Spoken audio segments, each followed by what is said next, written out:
At JFK Airport, while passengers rushed to their gates, laughter echoed louder than the boarding call. My in-laws' mocking words burned inside me, yet no one imagined who would notice me minutes later. The morning sky above New York was gray, heavy with September's damp chill. Inside JFK International Airport, the bustling terminal reflected a mix of excitement and tension. Families saying goodbye, executives rushing with phones in hand, children clutching stuffed animals. Amid this sea of movement, I walked beside my husband and his parents, my in-laws, who never missed a chance to make me feel small. As we approached Gate 47B, the announcement for boarding business class rang through the loudspeaker. My hands gripped the thin paper of my ticket, almost trembling. Unlike them, I hadn't upgraded. My seat was far from the front, tucked away in economy. "My God, look at her!" my mother-in-law whispered in a voice loud enough for others to hear, eyes glinting with cruel amusement. "She'll be squeezed in the back like luggage." Her husband chuckled, shaking his head.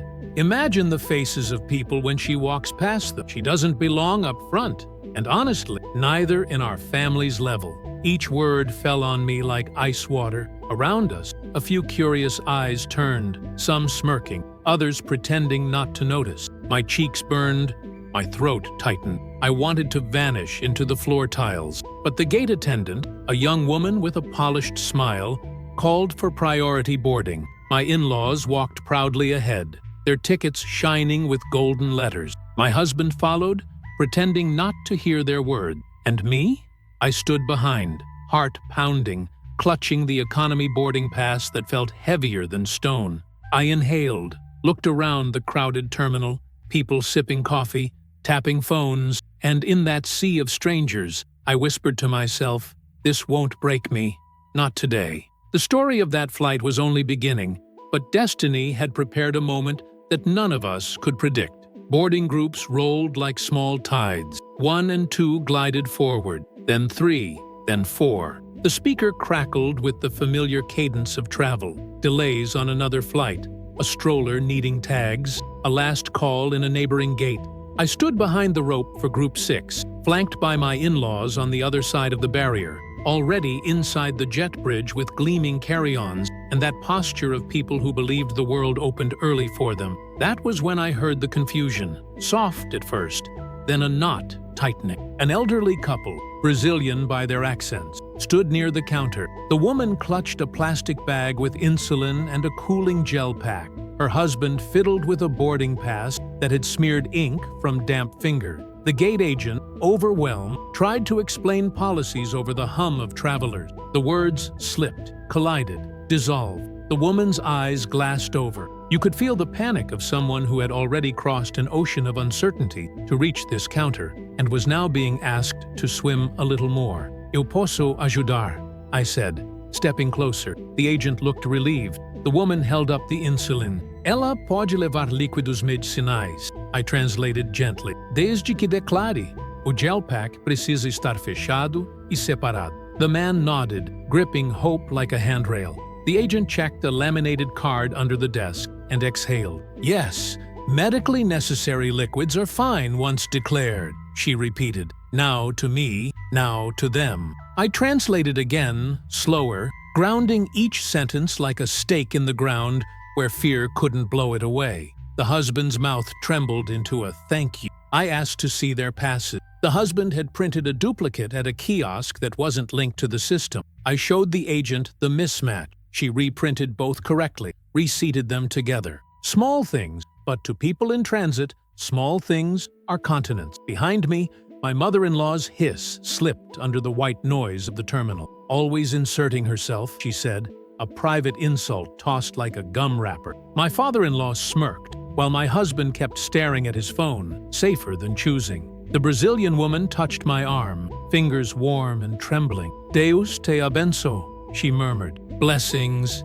here in fluorescent light and stale air, like a candle lit in a window. While the couple stepped aside to prepare their bag, a man in a navy suit paused near the priority lane, observing, not the hungry stare of gossip, but the steady, attentive look of someone trained to watch people in moments that revealed them. His shoes were shined, but not loud. His wristwatch was the kind you wear to remember time, not brag about it. He took in the exchange, the translation, the relief. I turned away before our eyes met, not wanting to add self-consciousness to the moment. Group 5 was called. My in-laws disappeared, triumphant silhouettes in the tunnel of the jet bridge. I felt the gate rope press against me, a literal line I'd been told I didn't cross. The Brazilian couple waved shyly, gratitude glowing in the small space between us. I waved back and breathed, letting the noise of the airport flow through me without moving me off-center. When Group 6 finally lit up on the screen, I lifted my carry-on, adjusted the strap digging into my shoulder, and walked forward. The agent checked my boarding pass, her voice warm now. "Thank you for your help back there," she said. "You made everyone's job easier." It landed like a small medal I didn't know I needed. Inside the jet bridge, the air shifted cooler. A narrow tunnel of carpet and metal leading toward a rectangle of light, and the smell of recirculated hope. Ahead, a family tried to fold a stroller to the correct shape of airline compliance. I reached out and pressed the hidden lever that released the frame. "There," I said, to their grateful chorus. My in-laws stood near the aircraft door, pausing to be seen. My mother-in-law's mouth curled around the sight of economy pass, scuffed suitcase, kindness spent in small coin. Past the threshold, a flight attendant with a neat bun and kind eyes greeted us. "Welcome aboard." Her gaze slid across my in-laws like light over steel, then met mine and softened. Small things again. I walked down the aisle, past business class where jackets hung like soft achievements and champagne caught light, toward the rows that knew the choreography of compromise, elbows tucked, headphones on, negotiations for overhead space that built alliances or resentments faster than politics. At row 28, a man in the window seat smiled, lifting his backpack so I could slide my carry-on into the bin. "Rough gate?" he asked. "It had its weather," I said, buckling in. "Humor is the umbrella you pack when you can't trust the forecast." He laughed and returned to his book. I settled, tucked my bag, checked the insulin gel pack on my mind as if it were mine. The aisle filled with the eternal procession of bodies and belonging, one by one becoming part of this flying village. I closed my eyes and replayed the counter moment, not to pat myself on the back, but to anchor myself in the choice I could control, who I became when someone needed help. The rest, a seat number, a sneer, a gold-lettered ticket, felt suddenly less like destiny and more like scenery. A rustle in business class drew a few curious glances. The man in the navy suit had boarded and was now speaking quietly with a member of the cabin crew. He handed over a slim card, dark, embossed, and nodded toward the rear with a brief, unreadable smile. I couldn't hear the words, but I felt a shift, the way you sense a change in air pressure before a storm or a revelation. "Cabin crew, prepare doors for departure," came the announcement. Latches clicked, voices lowered, the lights cooled to a pre-takeoff hush. I looked down at my hand, at the soft tremor that still clung to bone like leftover thunder, and let it pass through. Kindness isn't a currency you spend to be seen, but sometimes the world notices anyway. The aircraft pushed back. The cabin hummed with that hopeful vibration that says a city is loosening its grip on you. I watched runway lights slide like beads on a dark thread, felt the lift in my chest as wheels parted from asphalt. New York shrank to a glittering riddle. The clouds swallowed us whole. When the seatbelt sign chimed off, the ritual began. Bathroom queues, laptops opening like little theaters, the clink of ice in plastic cups. The man in the navy suit stood briefly, spoke to a flight attendant, then disappeared behind the curtain to the galley. I sipped water and let my pulse even out. Maybe the gate scene had already slipped into everyone else's forgettable travel montage. Maybe that was mercy. A half hour into the climb, the same flight attendant with the kind eyes stopped at my row. "Ma'am," she said softly, "could you please come with me for a moment?" Her tone wasn't worried. It had the calm of someone delivering news that required you to stand. The aisle neighbor angled his knees kindly. I followed her forward, the carpet under my feet, suddenly a stage I hadn't rehearsed walking on. At row 10, the curtain parted. Business class smelled faintly of citrus and linen. There he was, the man in the navy suit, standing near the bulkhead. Up close, the details sharpened, the neat silver at his temple, the measured attention in his eyes. He smiled with an openness that cut through my self-conscious. "Hi," he said, extending his hand. "I'm Daniel Hart." His grip was steady, warm. "I'm the CEO of the airline." For a second, the cabin's sound dimmed, as if the plane had inhaled and held it. I blinked. "Oh, hello?" The words chose me, not the other way around. "I watched you at the gate," he continued, voice pitched to be heard but not to intrude. "You translated, you calmed the couple, you spotted the boarding pass mismatch. You made our team's job easier and those passengers' day safer." He nodded toward the galley, where the attendant I'd helped earlier gave a small, proud smile. "That's the kind of traveler we want on our flights." He didn't make a speech. He didn't make me into a poster. He simply turned slightly so the first few rows could see and said, with that same clear, even tone, "We appreciate kindness, especially when no one asks for credit."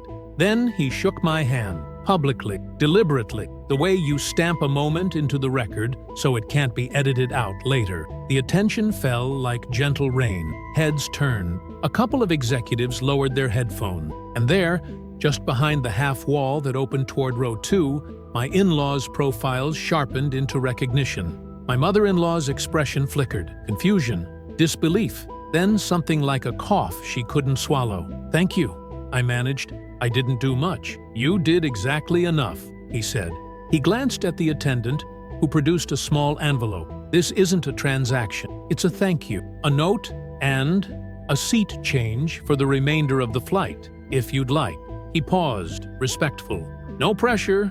I looked back down the aisle, a river of faces and tray tables, and thought about the Brazilian couple now dozing with peace they'd almost lost. I thought about the rope at the gate, the line I'd been told I didn't cross. I thought about my mother-in-law, whose world organized itself by rows and labels. And I thought about what it means to accept good things without apologizing. "I'd like that," I said, steady for once, without effort. The attendant guided me to an aisle seat in row 3. The cushion felt unfamiliar in a way that wasn't just plush. It felt like permission. I placed my bag under the seat, exhaled, and let the plane carry me. Across the aisle, my in-laws stared as if geography had betrayed them. My father-in-law tried to rearrange his mouth into a smirk and failed. My mother-in-law's gaze found the CEO again, then me, then her own reflection in the darkened window. She turned away, adjusting a napkin that didn't need adjusting. Daniel caught the cabin phone, murmured to the crew, and a few moments later, the public address system chimed. "Ladies and gentlemen," a flight attendant announced, warm and unhurried, "today, a passenger helped another at the gate in a way that made our jobs and someone's journey easier. We want to thank all of you who choose kindness when you travel. No name, no spotlight, just a sentence that let every person choose whether they had witnessed it and whether it was theirs to remember." If you've ever had a moment like that on a flight where a stranger changed your day, tell me about it in the comments. Stories travel further when we share them. I settled into the quiet. The curtain didn't feel like a wall anymore. It felt like fabric, nothing more. The hum of engines returned to its usual music. The plane kept its line through the sky, as if nothing had shifted. Yet, everything had. The Brazilian couple passed by on their way to the restroom later, and the woman recognized me with a soft gasp. She touched her heart, then pointed toward the front of the plane with eyebrows lifted in delighted question. I smiled, shrugged a little, and, without speaking, told her that sometimes the world surprises you back. Behind me, my husband cleared his throat. He had found a reason to stand, to stretch, to drift near. He looked at me as though the map of our marriage had gained a new legend. "You okay?" he asked, awkward, searching.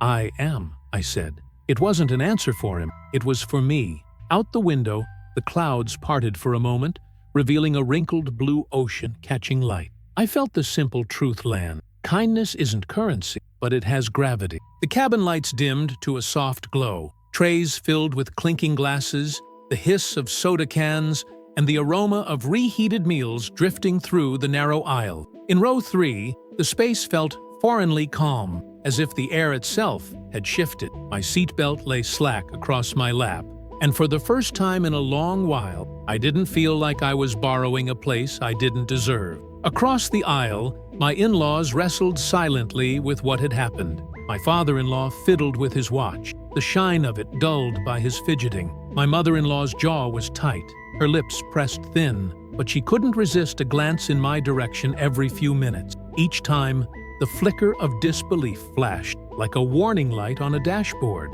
The CEO, Daniel Hart, had returned to his seat in row 1, already absorbed in quiet notes on a tablet. He hadn't looked back again, and that made the moment stronger. It hadn't been for show.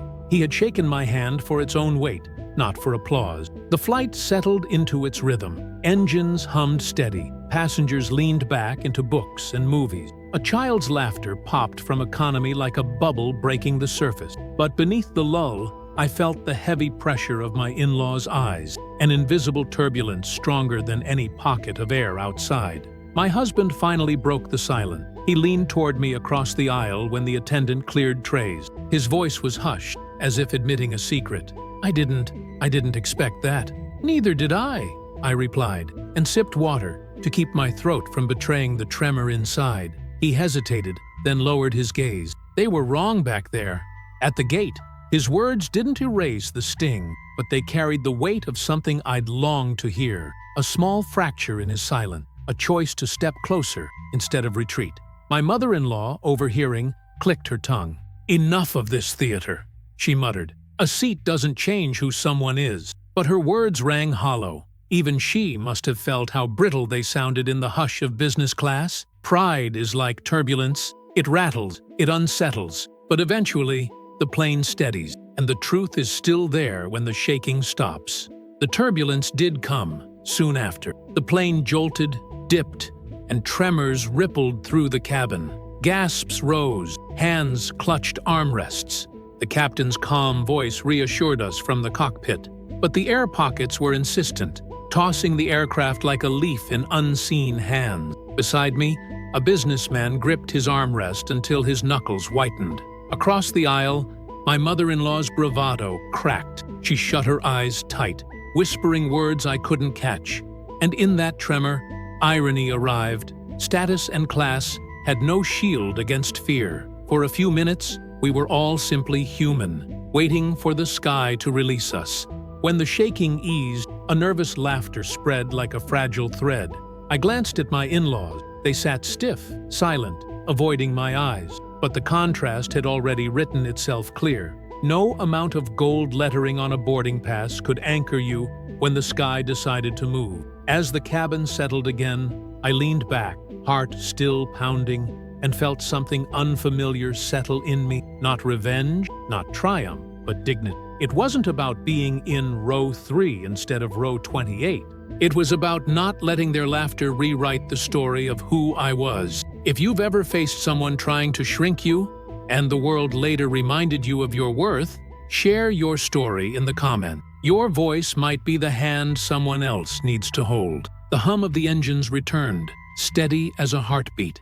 Outside, the clouds opened into streaks of moonlit sky, endless and unbothered by the small dramas of people within its reach.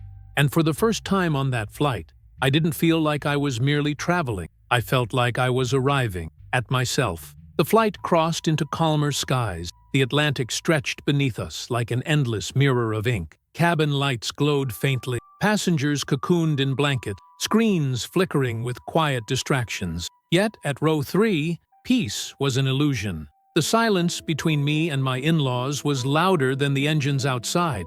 My husband shifted in his seat, caught between two worlds. He looked at me, then at his parents, as if a single gesture could mend the split carved at the gate. He reached for my hand under the armrest, his fingers tentative, but my mother-in-law caught the motion. Her lips tightened, her eyes cutting through the dim light like knives. "You think this little scene changes anything?" she whispered sharply, leaning across the aisle. Her voice was low enough not to disturb others, but sharp enough to pierce me. "One handshake doesn't make you equal." The words stung, but not like before. This time, they felt thinner, almost desperate. I met her gaze, not with anger, but with something steadier. "It wasn't about being equal," I said softly. "It was about being seen."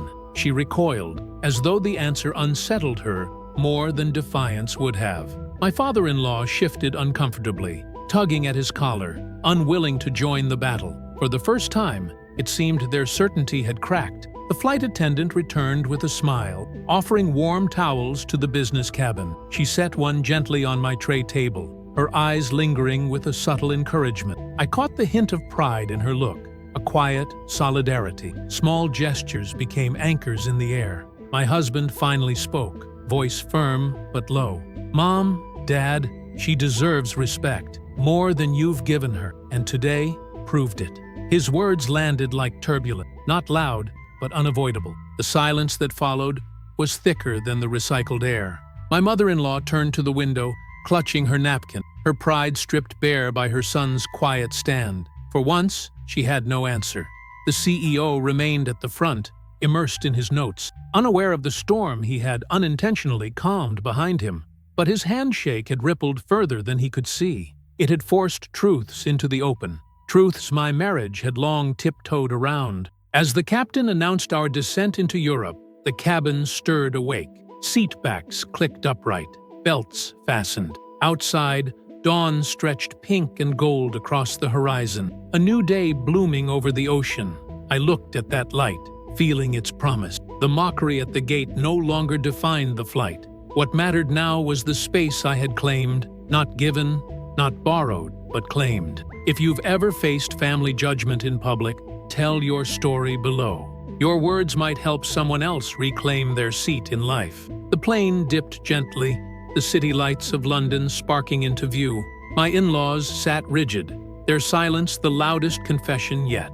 And in that hush, I knew. This journey had already changed more than our destination. The seatbelt sign blinked on as the aircraft dipped toward London. The cabin tilted gently, trays secured, windows filling with a horizon of silver clouds and glowing city veins below. A soft announcement asked us to prepare for landing, but inside me, a different kind of preparation stirred, a confrontation that had been circling since boarding. My in-laws sat stiff in their seats, their silence not of peace, but of pride caged by circumstance. My mother-in-law's hand clutched the armrest, her knuckles pale, her gaze locked outside as if the patchwork of London streets could erase what had unfolded at 30,000 feet. My father-in-law adjusted his tie, though no meeting awaited him here. My husband stared forward, his breathing uneven, as if waiting for someone else to name the truth first. The wheels thudded against the runway, a heavy punctuation that jolted the cabin. A chorus of relieved exhales rose. For a moment, the tension eased, smoothed by routine. But routine couldn't contain what had been broken open. As the plane taxied, the CEO rose from row 1, thanking the attendants quietly. Passengers' eyes followed him, whispers trailing. His presence had been like a subtle current, noticed most when it shifted the course of those near it. He glanced briefly down the aisle and nodded once in my direction. Not grand, not theatrical, just acknowledgement, steady as stone. Disembarkation began. Passengers in front gathered their belongings, the shuffle of luggage wheels and zippers filling the air. My in-laws tried to surge ahead, but the line stalled at the business class exit. There was no escaping the pause. My mother-in-law finally turned, her eyes sharp, voice low. "You think this means you belong here? That a single gesture erases who you are?" I met her glare. My voice came calm, even, but carried years she didn't expect. "It doesn't erase who I am. It reminds me I never needed your permission to be." The words lingered like contrails in the thin cabin air. For once, my husband didn't shrink. He straightened in his seat, looking directly at his parents. "She's right," he said. His tone was firmer than I'd ever heard. "And if you can't see that, then maybe it's time you reflect on why." The silence that followed was absolute, even as passengers shuffled coats and bags. My mother-in-law's lips parted, but no words came. My father-in-law looked away, his shoulders sagging under the weight of unspoken truths. The line moved. We stepped into the jet bridge, the air cooler, smelling faintly of metal and coffee. My in-laws walked ahead, their pride trailing like heavy luggage they couldn't leave behind. My husband slowed beside me, his hand brushing mine. This time, it wasn't tentative. It was deliberate. As we emerged into Heathrow's bustling terminal, I felt the world widen again.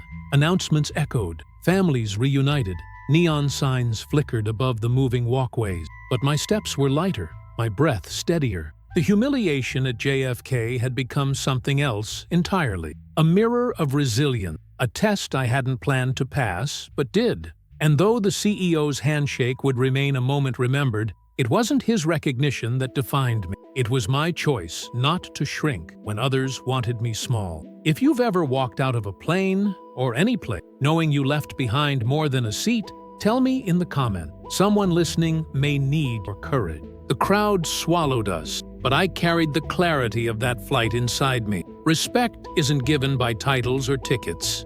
It's lived, claimed, and proven in the quietest acts of dignity. The crowd at Heathrow thickened, streams of travelers flowing in every direction, families clutching passports, business people rushing for connections, voices echoing in a dozen languages.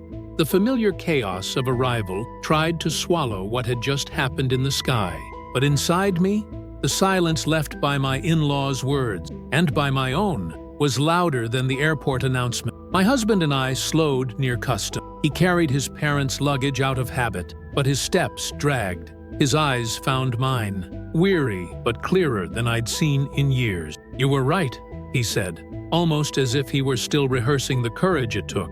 "I should have defended you long ago. Today, I saw it all." I held his gaze, not needing more explanation. The words weren't a prize, but they were a beginning. And beginnings are heavier than endings when they mean change. Behind us, my in-laws followed at a distance. My mother-in-law's pride had cracked, but pride has a way of repairing itself quickly if left unchallenged. She adjusted her scarf, her chin high, as if the terminal's lights could restore her authority. My father-in-law's silence carried its own weight. He avoided looking at me at all.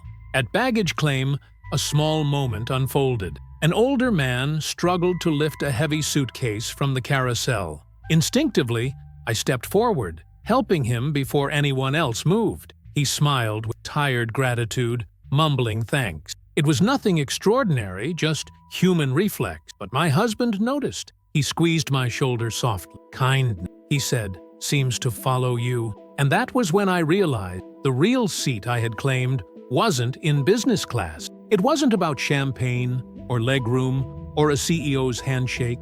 It was the space I held in myself, the refusal to shrink, the insistence on helping even when others laughed, the quiet courage of being present. That was the seat no one could take away.